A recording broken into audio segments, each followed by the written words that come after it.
Anda saat ini menyimak breaking news, saya Tifal Solesa untuk membawa Anda pada satu informasi yang terbaru datang dari Mahkamah Konstitusi Republik Indonesia yang baru-baru ini sudah mengeluarkan putusan untuk menghapus ambang batas atau presidential threshold minimal 20% kursi DPR atau memperoleh 25% suara sah nasional di pemilu. Sebelumnya sebagai syarat pencalonan presiden dan wakil presiden, MK menyatakan semua partai politik peserta pemilu memiliki kesempatan untuk mengusulkan pasangan calon presiden dan wakil presiden. Untuk Anda yang mengikuti breaking news kali ini, kami juga akan menyampaikan rilis terakhir yang disampaikan oleh Mahkamah Konstitusi Republik Indonesia melalui situs resminya di mkri.id.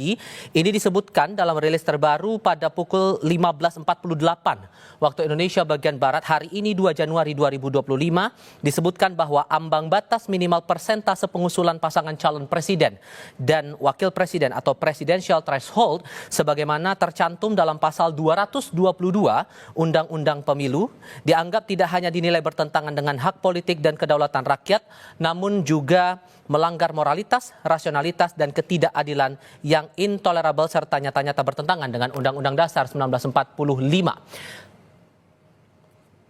Dan kali ini kami akan coba bahas terkait dengan putusan yang dikeluarkan Mahkamah Konstitusi Republik Indonesia.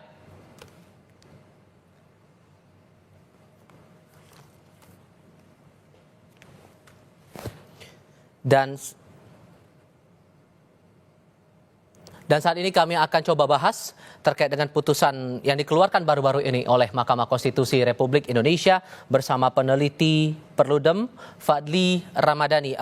Selamat sore Mas Fadli dengan Tifal di studio. Suara saya terdengar ya Mas? Selamat sore Mas. Terdengar Mas, suara terdengar dengan baik. Baik, terima kasih sebelumnya sudah mau meluangkan waktu berbicara bersama Kompas TV kali ini. MK hari ini memutuskan untuk menghapus ambang batas presidensial threshold 20% itu, semua partai peserta pemilu bisa punya peluang mencalonkan capres-cawapresnya.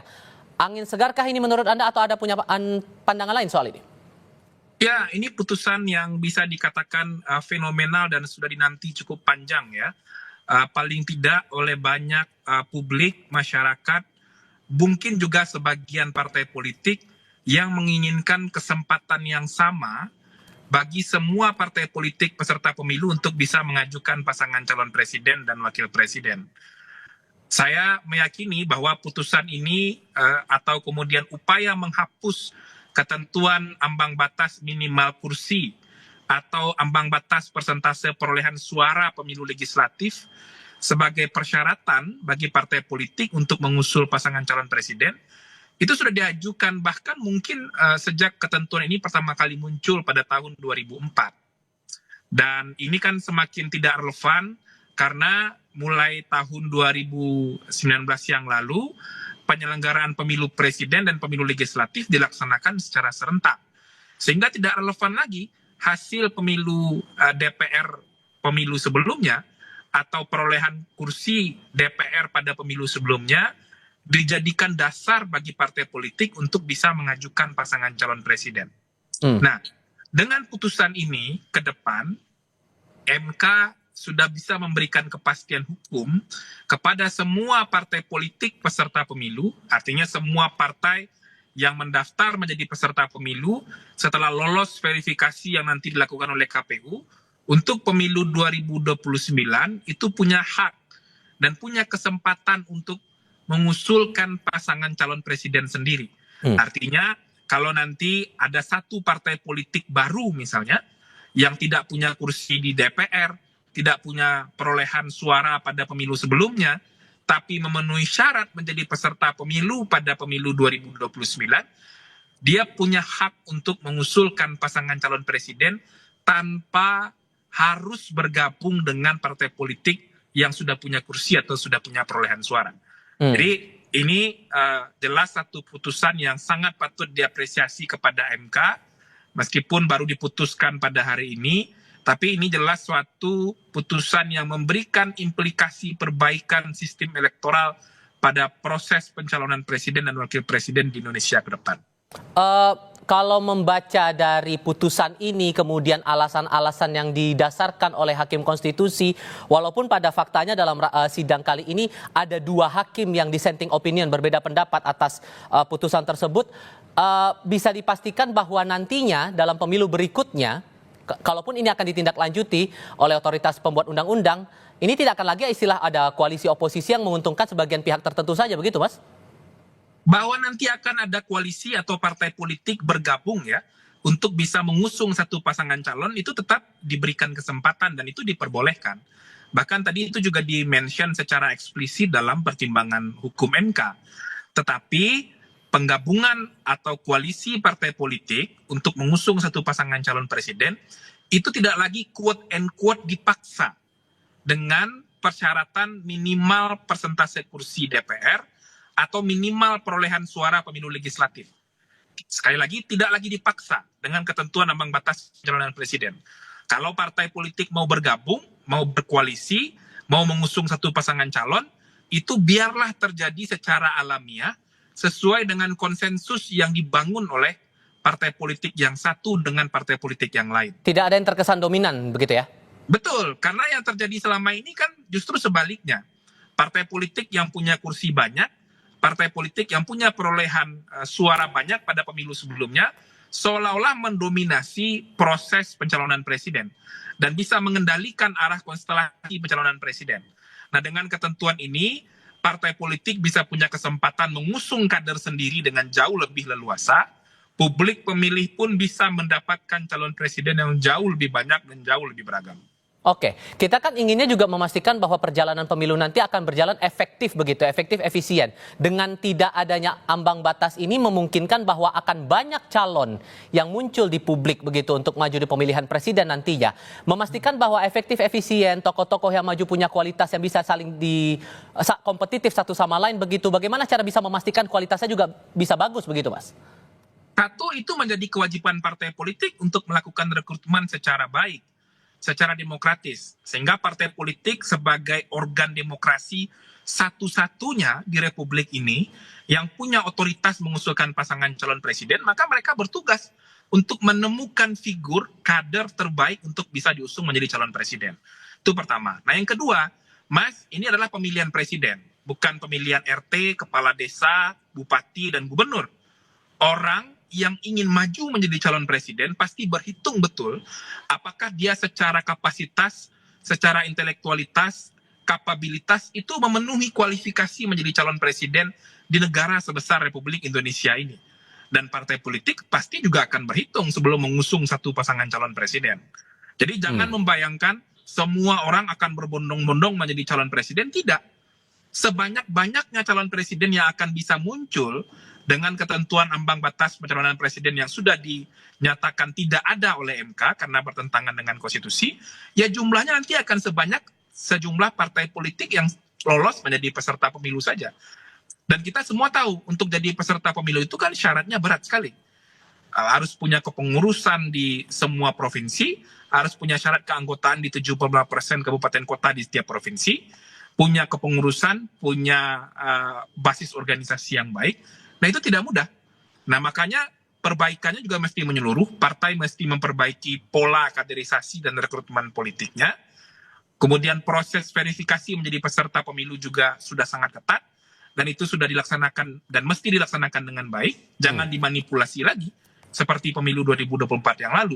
Nah, ini yang akan memberikan perbaikan yang jauh lebih sistemik ya terhadap proses pencalonan presiden. Dan Anda tadi sudah sempat menyinggung masalah pembelajaran kita di pemilu 2024. Terlepas bahwa putusan ini sepenuhnya pertimbangannya datang dari para hakim konstitusi, tapi Anda merasa hakim konstitusi ini juga mendasarkan putusannya dari pembelajaran dari Pilpres sebelumnya? Pasti. Saya yakin betul bahwa fenomena pencalonan presiden pada tahun 2019 dan tahun 2024 itu mempengaruhi perubahan konfigurasi sikap hakim konstitusi yang ada sekarang.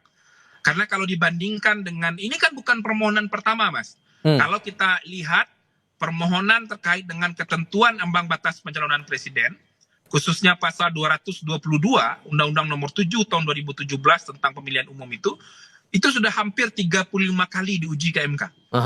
Nah, kalau sekarang kemudian sikap MK berubah, dengan komposisi hakim yang juga tidak terlalu signifikan berubah, dengan komposisi hakim di tahun 2017, saya yakin bahwa memang refleksi dari hakim konstitusi itu juga berangkat dari fenomena bagaimana pencalonan presiden tahun 2019 dan 2024, ketentuan ambang batas ini telah menyebabkan perkongsian jangka pendek Baik. dan kemudian menghambat kesempatan partai untuk mengusung kadernya sendiri. Oke, tahan dulu di situ, Mas. Sambil kita lanjutkan nanti setelah kita dengar pernyataan dari Hakim Konstitusi dalam sidang hari ini yang memutuskan menghapus ambang batas Pak presidensial untuk pencalonan capres dan calon wakil presiden di Mahkamah Konstitusi. Kita coba simak. Amar putusan mengadili: 1. Mengabulkan permohonan para pemohon untuk seluruhnya. 2. Menyatakan norma pasal 222 Undang-Undang Nomor 7 Tahun 2017 tentang Pemilihan Umum Lembaran Negara Republik Indonesia tahun 2017 Nomor 182 tambahan Lembaran Negara Republik Indonesia Nomor 6109 bertentangan dengan Undang-Undang Dasar Negara Republik Indonesia tahun 1945 dan tidak mempunyai kekuatan hukum mengikat. 3. Memerintahkan pemuatan putusan ini dalam Berita Negara Republik Indonesia sebagaimana mestinya. Mungkin bisa Anda mendapatkan pandangan lagi atas apa yang dibacakan oleh Ketua MK yang menjadi Hakim Konstitusi di sana soal amar putusan tadi. Sejauh mana Anda memaknainya, Mas? Iya, dengan dinyatakannya pasal 222 ketentuan ambang batas pencalonan presiden sebagai ketentuan yang bertentangan dengan konstitusi, itu artinya tidak boleh lagi ada persyaratan persentase kursi dan persentase perolehan suara untuk partai politik mengusulkan pasangan calon presiden. Dan artinya tidak boleh lagi ada ketentuan ambang batas pencalonan presiden untuk pemilu 2029 dan pemilu-pemilu ke depannya. Nah, kalau kita baca juga dari pertimbangan-pertimbangan hukum MK tadi di putusan ini, juga dijelaskan pembentuk undang-undang mesti mengatur rekayasa elektoral untuk memastikan tidak hanya ketentuan ambang batas pencalonan presiden yang dihilangkan atau dihapus karena itu dianggap sebagai sebuah ketentuan yang inkonstitusional atau bertentangan dengan konstitusi, tapi juga perlu dipikirkan bagaimana kemudian pencalonan presiden ke depan itu tidak menghadirkan calon tunggal atau kemudian didominasi oleh satu pasangan calon saja. Itu artinya apa? Perlu juga pengaturan ketentuan ambang batas maksimal jumlah partai politik yang boleh mengusung satu pasangan calon. Nah, jadi ada PR rekayasa elektoral juga ya ke depan yang mesti dipikirkan oleh pembentuk undang-undang. Nah, itu juga dipertimbangkan tadi oleh MK. Bagaimana kemudian partai politik wajib menentukan sikapnya untuk mengusung satu pasangan calon dalam momentum pemilihan presiden dan wakil presiden. Jadi, jangan partai politik menjadi tidak mau mengajukan pasangan calon presiden sehingga nanti ada calon tunggal dalam pemilihan presiden. Itu juga sesuatu yang dipikirkan dan ditimbang oleh MK dalam putusan tadi. Oke, tapi di sisi lain kami juga mencermati begitu pernyataan dari Ketua Komisi 2 DPR saat ini yang menyatakan bahwa ada rencana untuk membuat omnibus law politik begitu. Dengan merujuk dari putusan ini, Mas, apakah sejauh mana Anda berharap putusan MK ini bisa dielaborasi, bisa ditindaklanjuti oleh DPR, terutama dengan rencananya untuk membuat omnibus law politik itu? Iya, penggabungan ketentuan peraturan perundang-undangan, terutama di level undang-undang, yang berkaitan dengan ketentuan undang-undang penyelenggaraan pemilu, dan bahkan mungkin berkaitan dengan undang-undang partai politik, itu satu gagasan yang menarik untuk didiskusikan. Dan apa yang disampaikan oleh Komisi 2 misalnya, terkait dengan gagasan omnibus atau kodifikasi undang-undang pemilu, itu mesti segera dimulai inisiasinya. Artinya simulasi, pencermatan, pengkajian terhadap sistem penyelenggaraan pemilu ke depan, termasuk salah satunya terkait dengan sistem pencalonan presiden ini, mesti mulai dibahas dari tahun 2025 ini. Nah, kita berharap ke depan dalam tahun 2025 atau selambat-lambatnya di awal tahun 2026, semua ketentuan peraturan perundang-undangan yang berkaitan dengan pemilu itu sudah selesai, sehingga nanti suasana kebatinan yang mulai dipengaruhi oleh aroma kontestasi di 2029 tidak terjadi dalam proses pembahasan undang-undang pemilu. Nah, dan putusan MK ini wajib untuk diakomodasi begitu? Pasti, karena putusan MK kan sifatnya final dan binding. Putusan yang pertama dan terakhir dan wajib untuk ditindaklanjuti oleh pembentuk undang-undang. Oke. Kalau ini kan sudah keluar putusannya begitu, sifatnya final and binding, final dan mengikat. Tapi kalau Anda menangkapnya akan sejauh mana dinamikanya secara politik, membaca dinamika politik sekarang, merujuk dari putusan hari ini akan sedinamis apa berikutnya nanti, Mas? Ya, pro dan kontra pasti terjadi ya. Ada partai politik yang merasa diuntungkan dengan putusan ini.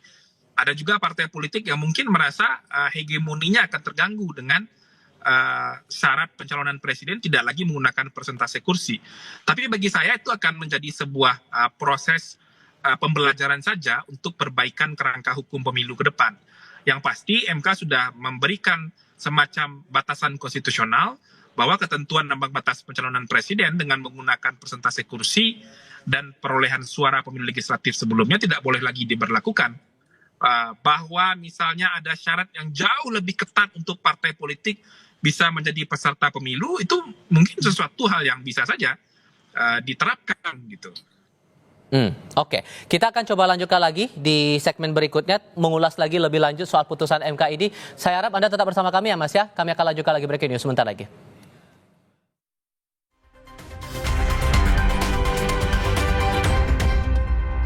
Anda yang baru bergabung bersama Kompas TV, kami sampaikan kembali informasi terbaru dari Mahkamah Konstitusi Republik Indonesia yang menghapus ambang batas 20% syarat pencalonan presiden dan wakil presiden untuk pemilihan umum, terutama dalam hal ini adalah pemilihan presiden. MKRI menghapus ambang batas atau presidential threshold minimal 20% kursi DPR atau perolehan minimal 25% suara sah nasional di pemilu sebelumnya sebagai syarat pencalonan presiden dan wakil presiden. MK menyatakan semua partai politik peserta pemilu memiliki kesempatan untuk mengusulkan pasangan calon presiden dan wakil presiden. Hal ini diputuskan oleh MK menindaklanjuti permohonan uji materi Undang-Undang Pemilu persisnya pada pasal 222 Undang-Undang Pemilu yang mengamanatkan partai politik atau gabungan partai politik harus memiliki syarat minimal 20% jumlah kursi DPR atau 25% minimal suara sah nasional. Dalam putusan yang dibacakan oleh para hakim konstitusi, Suharyanto, saya koreksi maksud saya Soeharto ya selaku ketua MK yang juga memimpin sidang konstitusi hari ini menyampaikan bahwa pengusungan tidak bisa didasarkan pada persentase jumlah kursi di DPR atau suara sah secara nasional.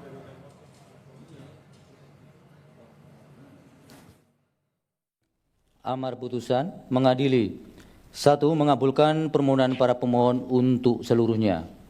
2. Menyatakan norma pasal 222 Undang-Undang Nomor 7 Tahun 2017 tentang Pemilihan Umum Lembaga Negara Republik Indonesia Tahun 2017 Nomor 182 tambahan Lembaga Negara Republik Indonesia Nomor 6109 bertentangan dengan Undang-Undang Dasar Negara Republik Indonesia tahun 1945 dan tidak mempunyai kekuatan hukum mengikat. 3. Memerintahkan pemuatan putusan ini dalam Berita Negara Republik Indonesia sebagaimana mestinya.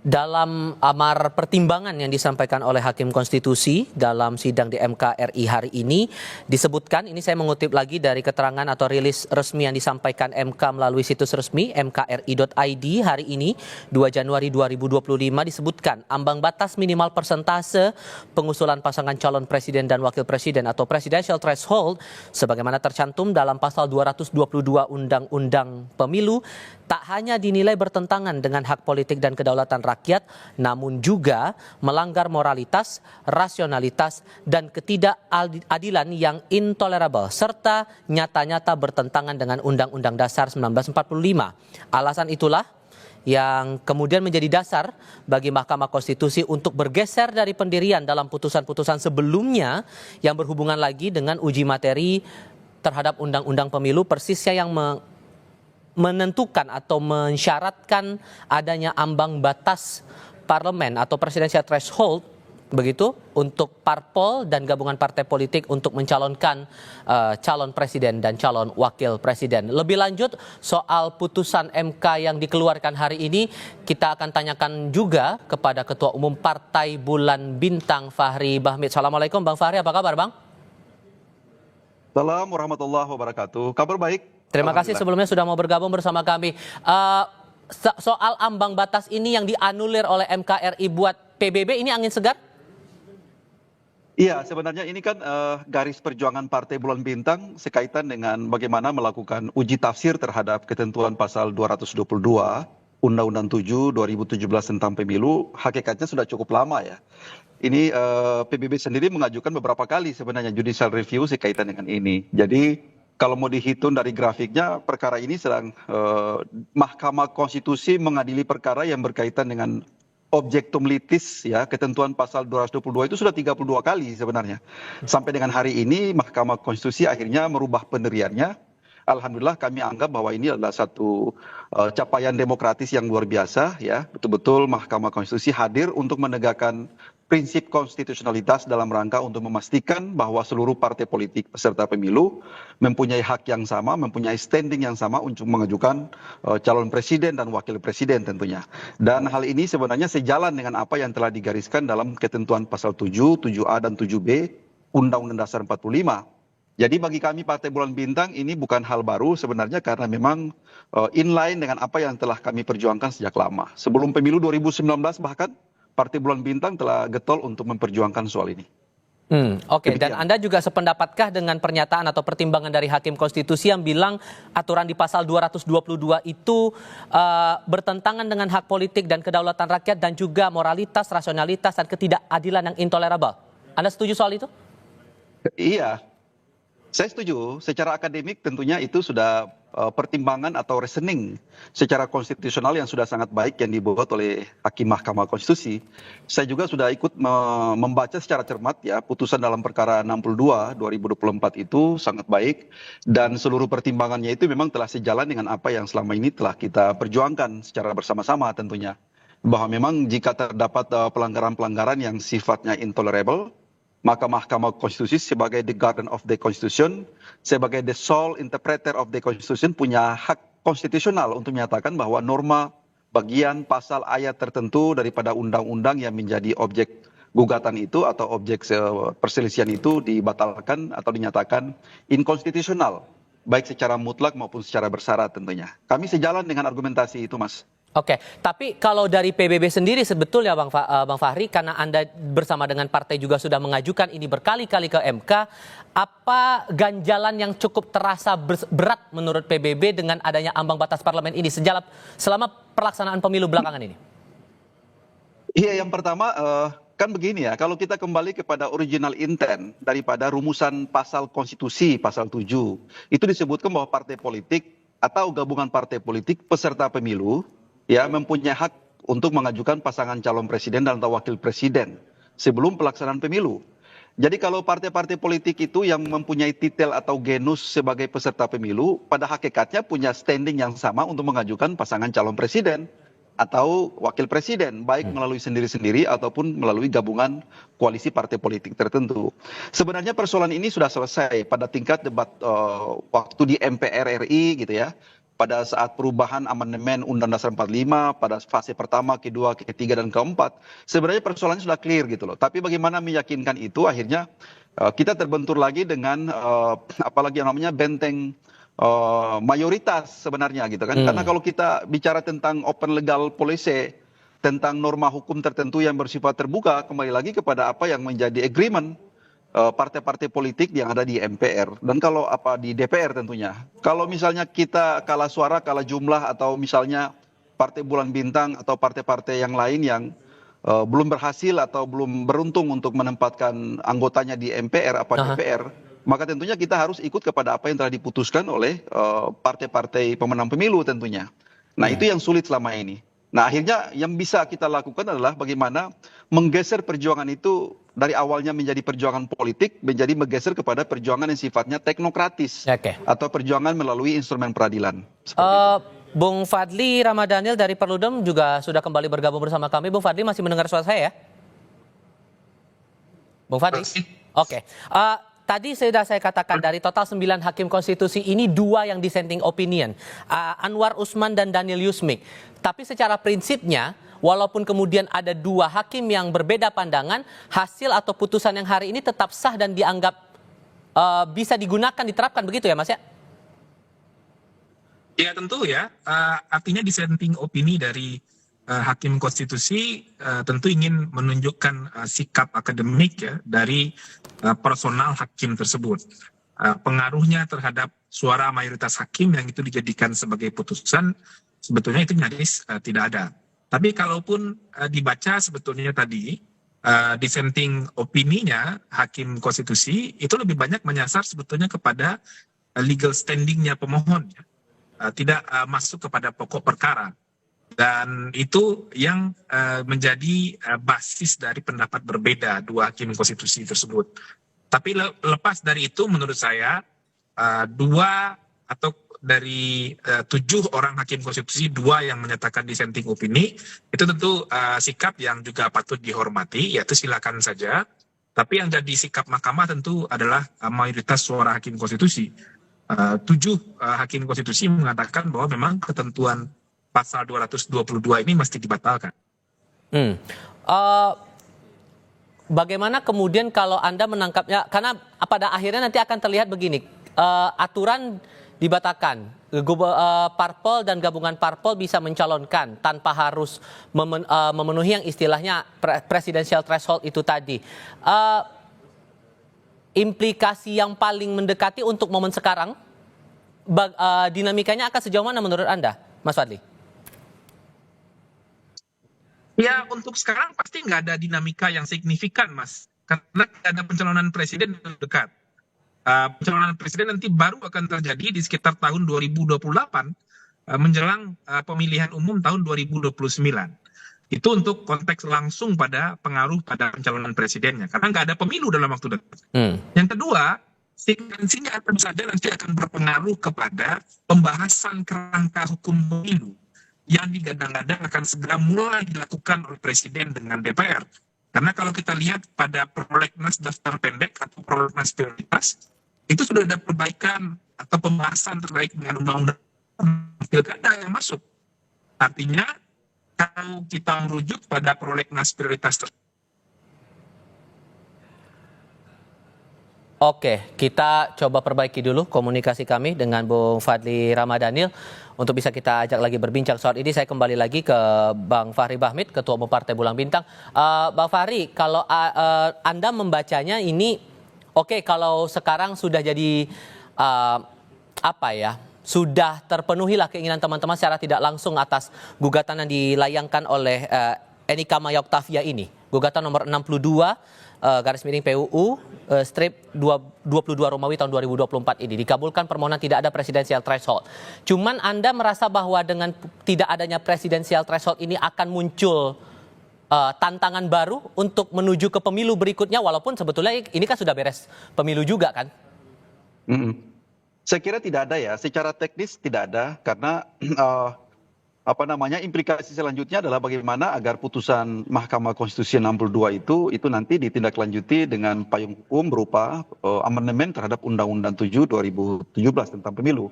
Karena konsekuensinya pasal 222 kan telah dihapus, sudah dinyatakan inkonstitusional, bertentangan dengan Undang-Undang 45. Sehingga dengan demikian selanjutnya adalah DPR bersama Presiden selaku pembentuk undang-undang harus segera melakukan revisi terhadap undang-undang pemilu itu sendiri untuk menata dan mengatur sejauh mana pengaturan yang berkaitan dengan pengajuan calon presiden atau calon wakil presiden tentunya. Karena pasti penataannya itu berkaitan dengan tata kelola penyelenggaraan pemilu, meletakkan kerangka hukum pemilu itu sendiri, yang berkaitan dengan pemilihan presiden dan wakil presiden. Karena ada keadaan hukum baru yang telah digariskan oleh Mahkamah Konstitusi. Sehingga mungkin dinamika selanjutnya adalah adanya political will dari pemerintah dan DPR dalam rangka untuk melakukan penataan. Artinya undang-undang pemilu saat ini sudah harus banyak yang melakukan penataan, penyesuaian. Karena seperti yang kita lihat bahwa undang-undang pemilu itu sendiri itu sudah sangat banyak melakukan dibatalkan oleh Mahkamah Konstitusi. Sehingga memang membutuhkan satu rekodifikasi kembali melakukan penyesuaian kembali yang berkaitan dengan tata kelola penyelenggaraan dan pelaksanaan pemilu itu sendiri, baik untuk Pilpres, baik untuk Pileg, Pilkada, dan seterusnya, dan seterusnya. Nah, sepanjang menyangkut lebih pada persoalan penataan tentang sistem pemilu presiden, memang sudah harus mengadopsi putusan MK 62 ini, karena kenapa sebelumnya misalnya dengan skema dan apalagi namanya pengaturan yang diatur dalam rezim ketentuan pasal 222 itu sudah dihapus. Dengan demikian konsekuensinya bagaimana partai besar dan partai kecil ini cara mengajukan pasangan calon presiden dan wakil presiden. Jadi proses pengkaidahan konstitusional itu yang harus diadopsi melalui satu perubahan undang-undang pemilu itu sendiri agar lebih implementatif seperti itu. Jadi putusan MK ini tidak lagi bias, tidak lagi menjadi deviatif di tingkat lapangan dan di tingkat operasional tentunya. Itu seperti itu kira-kira. Selamat sore, Tifal. Nah, oke, kedengeran suara sekarang. Terima kasih Mas Adi sudah bergabung. Anda membaca dari putusan MK ini tidak ada lagi istilah presidensial threshold, hitung-hitungan politiknya bagaimana, terutama untuk partai-partai non-parlemen atau juga partai yang diistilahkan awam partai-partai kecil begitu yang tidak ada di parlemen begitu?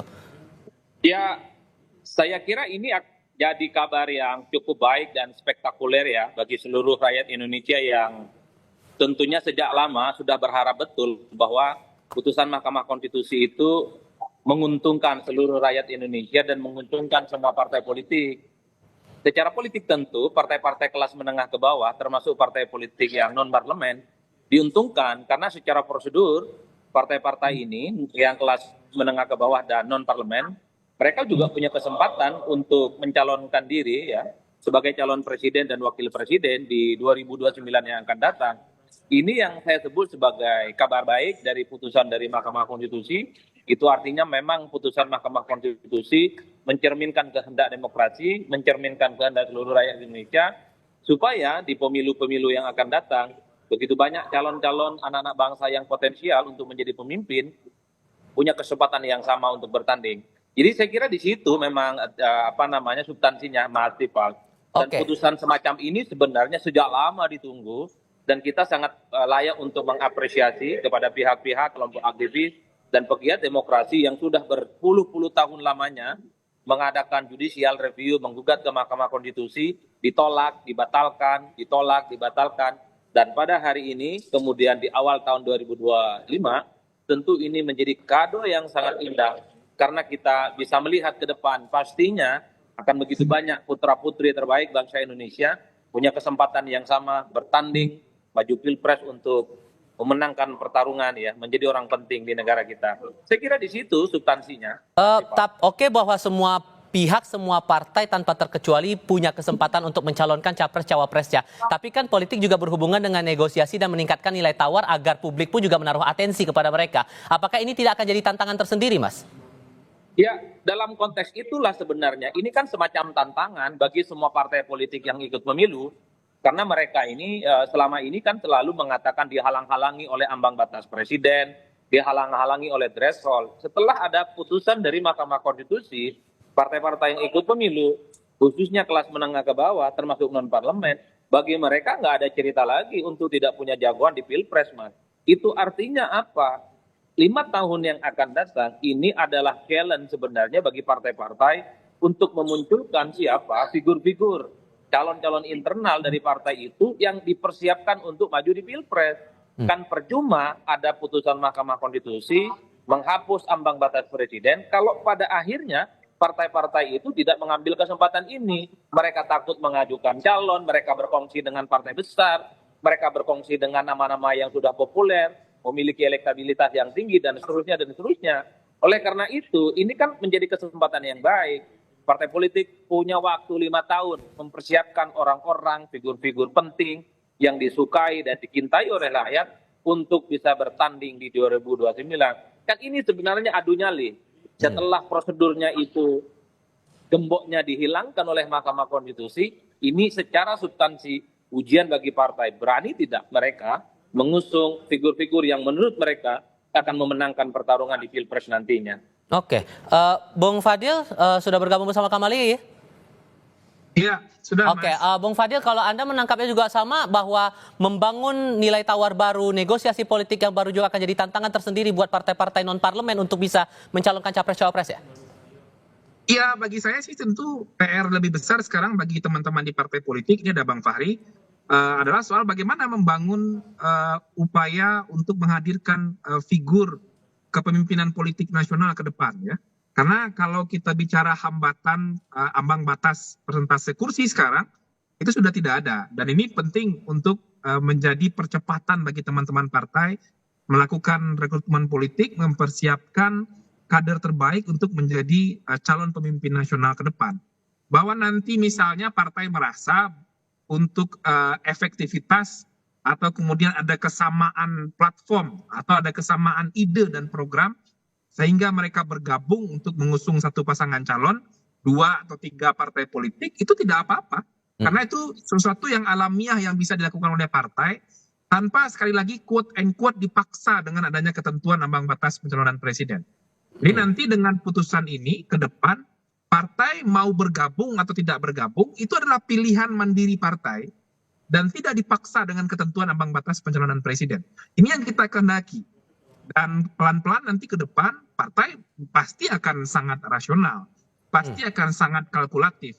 Apakah akan mengusung kader sendiri atau bergabung dengan partai politik lain untuk mengusung satu figur tertentu, itu menjadi pilihan bebas partai tanpa harus dipaksa untuk melakukan transaksi jangka pendek hanya untuk memenuhi kuota persentase kursi pencalonan saja.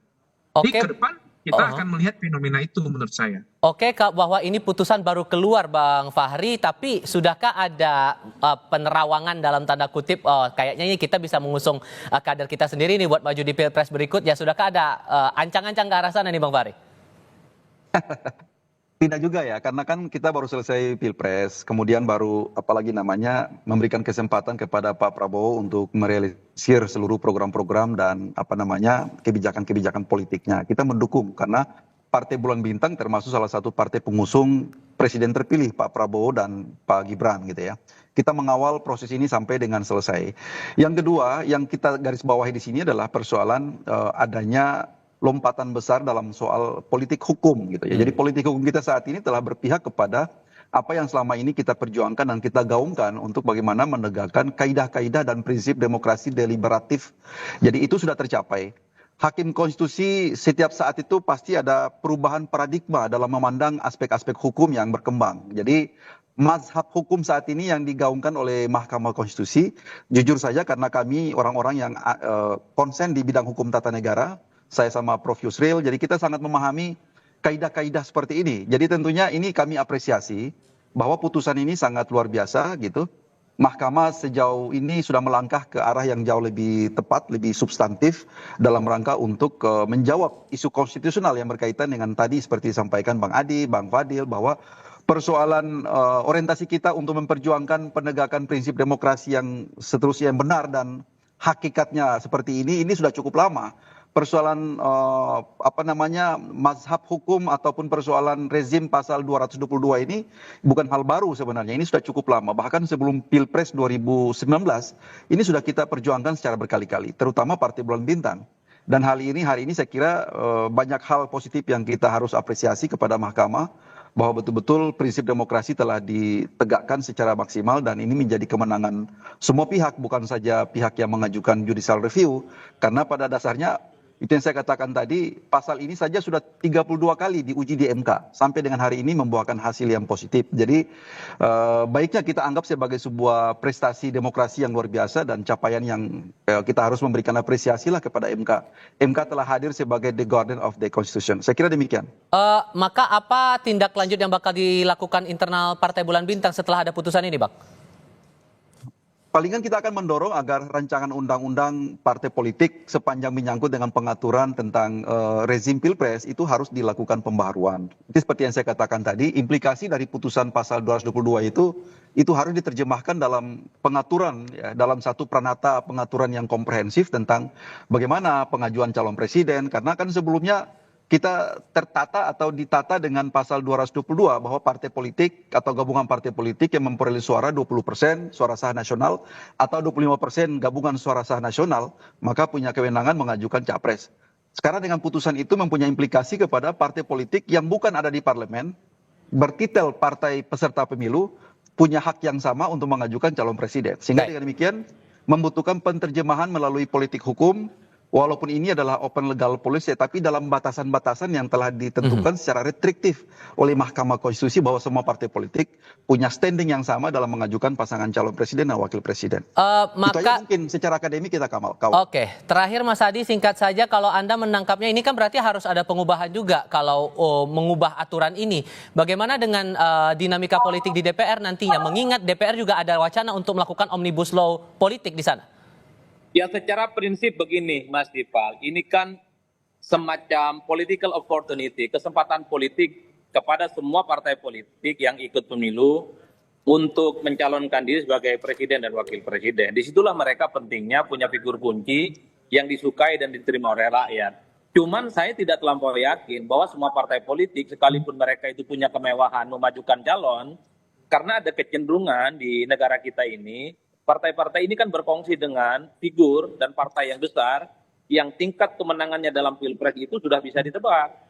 Betul misalnya seperti PBB, kemudian Partai Umat, Partai Gelora, mereka ini punya kesempatan mengajukan calon presiden dan wakil presiden nantinya di 2029, tapi karena tidak memiliki figur kunci, tidak punya jagoan yang popularitas dan elektabilitasnya tinggi, sekalipun punya kesempatan, mereka itu jauh lebih berkongsi misalnya dengan Prabowo, dengan Gibran, dengan Anies, ataupun calon-calon lain yang secara prediktif akan memenangkan pertarungan pilpres. Oleh karena itu bagi saya sebenarnya dua hal. Kita layak menyambut baik dari putusan Mahkamah Konstitusi karena secara prosedur semua partai boleh mencalonkan diri. Cuman saya tidak terlampau yakin partai-partai ini akan berani mengusung calon internal mereka atau siapapun yang diusung oleh partai yang ikut dalam pemilu. Karenanya kalau mau jujur sebenarnya sebagai bentuk apresiasi terhadap Mahkamah Konstitusi, partai-partai yang ikut pemilu mestinya maju mencalonkan diri sebagai calon presiden dan wakil presiden. Seperti Bang Fahri ini, majukan Bang. Ada Pak Yusril di situ, ada Bang Fahri.